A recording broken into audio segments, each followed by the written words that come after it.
All right, in this video, I'm going to show you how to SEO optimize Shopify's collection pages to get your e-com store to actually rank. So, why are collection pages important for SEO? So, the thing is that these pages are the pages that are going to rank for your main keywords. They're typically the most relevant result for these main keywords. I'm going to show you exactly what I mean by this in a minute.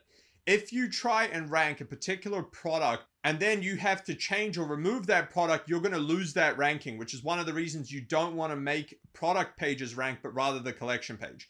If you look at Google search results, you will see that most of the pages that rank for competitive keywords are collections pages. So I've opened up a couple of examples to show you exactly this. So first of all, if we go men's sunglasses, and we take a look at all the results, you can see here that they're all collections pages. Ray-Ban's website's collections, this is a collection, this is a collection, this is Amazon's collection, this is a collection. You can see they're all collections. There's not a single product ranking for this keyword. And you're going to find that this is typically the case. Now, if we go another example, women's shoes, you can see exactly the same scenario. These are all collections that are ranking for this keyword. And the reason why is because no one particular shoe product is relevant enough for this keyword, but the collection as a whole is relevant to that keyword. Now, to give you one other example, something completely else, a type of wheel, BBS wheels, it's a brand of car wheels. You can see here, if we look at this, aside from BBS's own websites, the rest are all collections pages. It's a brand collection, it's a brand collection, collection on BBS's own website, another collection, or eBay results for that brand. So you can see that this is exactly why you need to make a collection page rank if you stand a chance at ranking for main keywords, which are typically talking about a type of product or a brand of product rather than an individual product itself. So how do you actually optimize these collections pages? I'm going to walk you through every step that you need to do in order to actually optimize each of your collection pages. Now, number one is the meta title. So this is what part of what I call the 3 pillars of SEO. The meta titles are one of them. The next 2 points are the next 2. So the rules for the meta titles that you should follow are that you should include your main keyword in the meta title of the collection that you're trying to get to rank. Now, you need to keep the meta title below 65 characters. And the reason why is because if it's longer than this, it'll get cut off in the Google search results. It won't look good. You can actually get a lower click-through rate as a result of that. And then that can actually impact your rankings indirectly and make a drop as well. So you want to be careful of that. You want to make sure they're not getting cut off. And you want to make sure that they're unique on every single collection page and actually every page on your whole website. Otherwise, you're going to get keyword cannibalization and you're going to have ranking issues.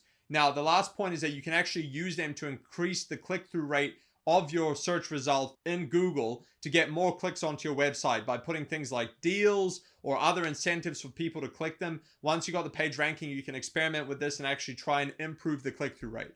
Now, how do you actually optimize meta titles? Well, what you need to do is go into Shopify and select your collection. So I'm already in products collections and I'm just going to select this collection here and I'm going to show you now how to edit it. So open it up and in here, if you scroll down, you will see search engine listing. This is on all Shopify products and collections and basically all the pages. You'd want to hit edit and SEO title is the meta title. This is what you want to edit here. And whatever you put in here is typically what shows up in the Google search results page. So if we go to Google and we type in something like BBS wheels, like I mentioned earlier, this is the meta title that's going to show up. So typically whatever you type into this box is going to show up here on Google. So that's why you can use it to increase the click-through rate by saying what you want to say here to incentivize people to click it. Now, the second one, URLs. This is the second pillar of the 3 pillars. Extremely important for SEO. You need to include the main keyword in your URL. You want to keep the URL slugged to 3 to 4 words max, and you don't want to keyword stuff or double up the keywords in your URL because that's actually going to do more harm than good. Now, the problem is you're very limited with what you can do in Shopify with URLs due to the nature of Shopify's system and what they allow you to do. So I'm going to show you what you should keep in mind here. So if we go back to the collections page and we go back to the search engine listing, you can see here you got the handle. That's the URL. Now, if we take a look at this, what can happen is we can't edit this whole thing. We can only edit that last section here. We can't edit this before that. So for top level collections, that's fine because you can just have the name of the collection here. But where this becomes a problem potentially is if you have a lower level collection. So let's say this one, which is a brand under coilovers in my case. If I go to the URL here, now you see if I have McGunn Racing coilovers, If your other one has slash coilovers slash McGunn Racing coilovers, you can have the word in there twice. So you want to be careful of that. Now, typically I would not make it like a subsection in terms of the URL. I would keep it like this, and then that way you prevent those issues from occurring. But just keep that in mind. You don't want to have the doubled up URLs due to having like subcategories. But this is how you edit the URL, and you can see here you can add the ending, and you want to make sure that this is no more than 3 to 4 words, typically speaking, for one of these. Now, number 3, which is the H1 headline. This is the third pillar of SEO, and this is extremely important and is as important as the other two. What you need to do is make sure you include the main keyword.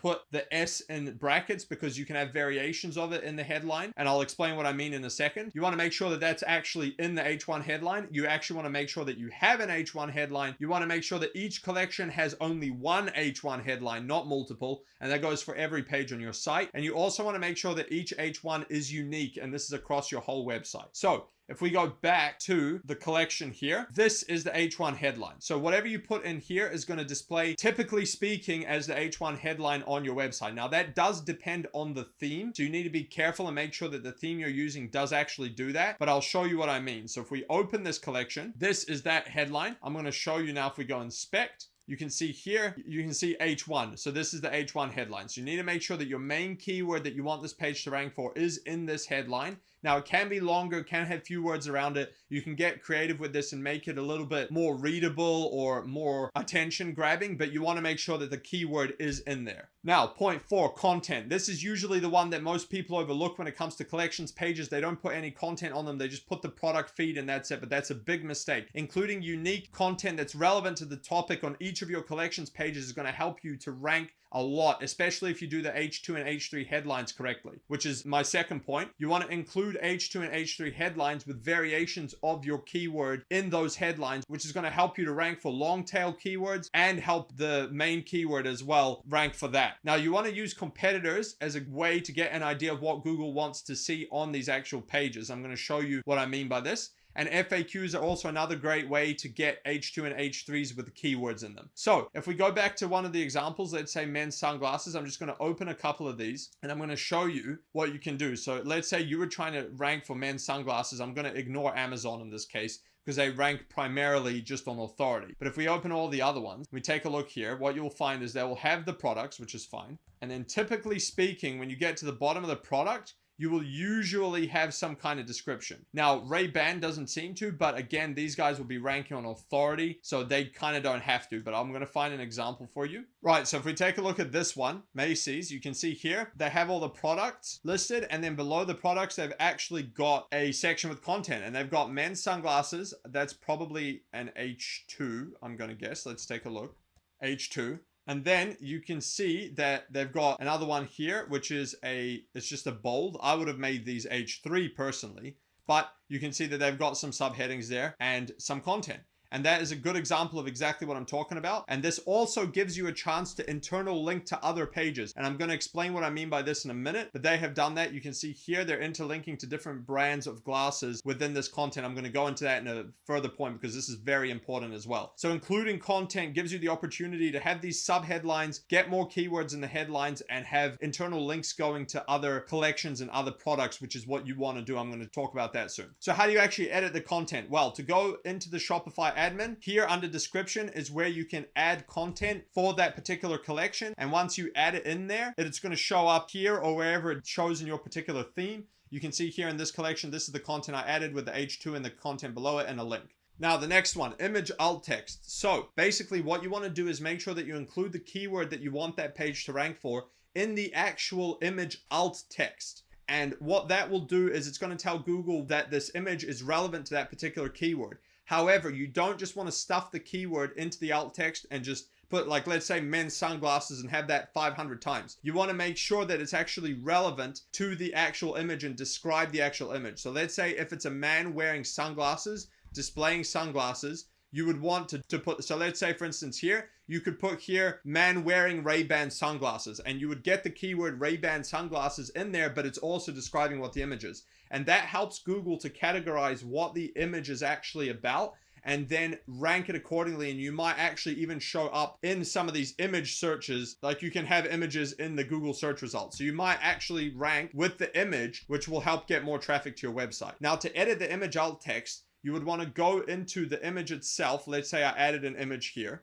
And so let's say I'm adding this now, which is the logo of the particular brand in this case. And what you would want to do is when you click on the image, here it says alt text. So now for this one, we could put Megane Racing Coilovers logo, which would now get the keyword in here, but it's also describing what it is. Or let's say, for instance, you put something else. Let's say I uploaded this. Here I could describe this. So set of Megane Racing Coilovers, for instance. And then you hit save. And now you've got a description of the image with the keyword in it. So that's what you want to do for every single image on your site, making it relevant for whatever you want that particular collection or that particular product to rank for. Now, number 6, internal linking. I've already mentioned this one before, but this is the one that most people overlook and is actually one of the most important SEO things you can possibly do on your site. Do not underestimate how important this is. What you want to do is create a silo structure by internal linking between different collections and sub-collections as well as the product. You want to keep internal linking across silos to a minimum, so only keep them within the particular silo. I highly recommend watching my video on silos, which I'm going to put a link above right now. And I also recommend watching my video on Shopify internal linking, which I will link to above now as well. These two are critical and have all the information you need to properly internal link, but I'm going to quickly show you here what you can do. So if we take my example of this, which is a brand as a subset under the main coilover category, I've got the keyword coilovers linking to the main coilovers collection. So if we click this, it now goes to the coilovers collection. And if on the coilovers collection, you can see I've got the brand name and that links to the brand name here. And now if we click one of these products, I actually link this product back to the subcategory that it's under, which is this brand name one here. So you can see how that's created now a silo up and down. And that's going to help Google index your site and also know what these pages are about, because every time you have a link with a particular anchor text going to that page, it's telling Google that's what this page is about, so it's more likely to rank it. This is extremely important. Do not overlook internal linking. It is very important for SEO for your Shopify store. So those are the main key 6 points you need to know for optimizing Shopify collections pages. I hope you guys enjoyed this one. If you'd like me to coach you on how to SEO your Shopify store for only $49 a month, go to learndominatemarketing.com. And if you'd like us to do the SEO for your Shopify store, go to dominatemarketing.io, book a call with us there. Catch you on the next one.